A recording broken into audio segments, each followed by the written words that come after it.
Today we're working on an 03 Acura TL. Specifically what we're doing here is the motor mount.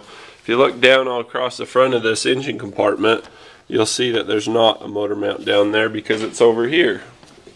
These are tough to inspect, but they're a hydraulic filled mount, and if you look up underneath of here, you can see where it's separated. It's cracked open and it's split, it's failed, needs to be replaced.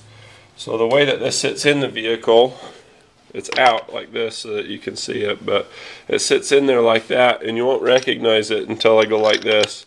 Put that bracket across the front, then you'll see it. This mounts to the front cross member, the front cross piece of the frame, and there's 4 bolts in it that are 14 millimeter.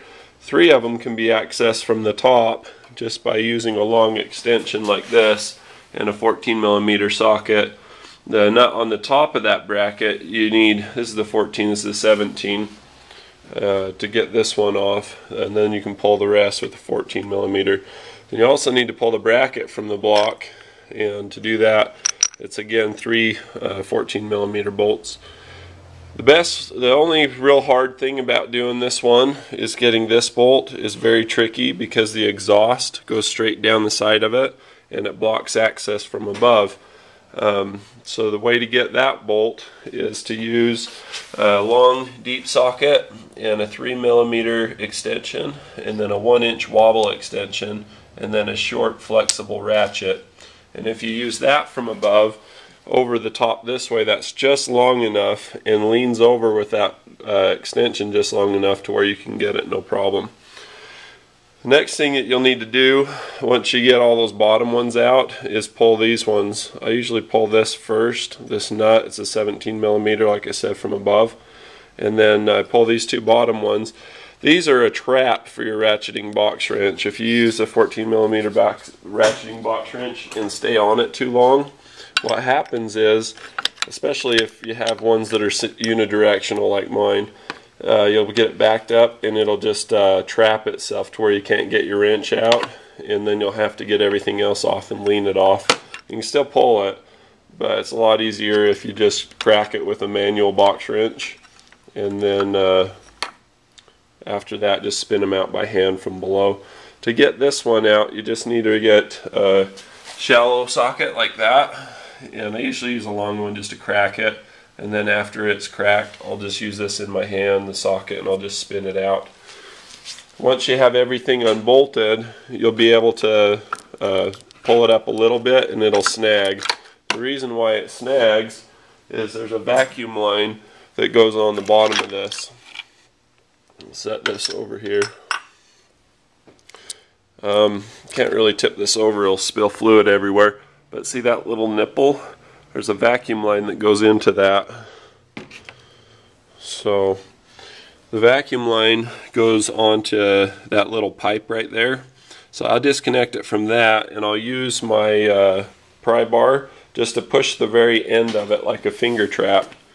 You know those Chinese finger traps where you can pull and pull, never come off, but then you push the end of it and it causes it to expand and come off. And then once it's out, I'll use a little pair of needle nose pliers.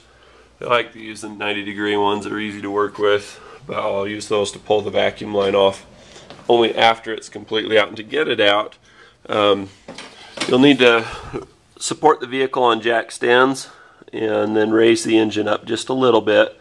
You can raise it by the oil pan if you have a rubber pad or a wood block or something to protect it. And you don't want to support the whole vehicle from that point, just the motor. Just enough to get it to go up a little bit, and then you unbuckle the hose clamp here. Now there'll be a little different configuration. On the minivan it's a little easier, and on the Pilot it's easier, but on this one you got to unbuckle that from the radiator hose, and then you just push the radiator hose up and forward, and you'll be able to manipulate the bracket off from the mount. And then once that's free, then you can twist and pull the mount up and out through the top. So that's how you do this. I know I make it sound easy. You may struggle a little bit when it comes to getting some of these bolts to loosen. It takes a lot of work to get this one that's a difficult one to access to come off. If you're not able to get it from above with the ratchet that you're using, it's another method that you can do is use a stubby wrench and put that on there, and then use a pry bar on the stubby wrench. But I will say to be very, very careful. I've never broken an engine block before doing this, but those webs, I'd be really cautious if I were willing to pry against the webs onto the pry bar, onto the stubby wrench at all.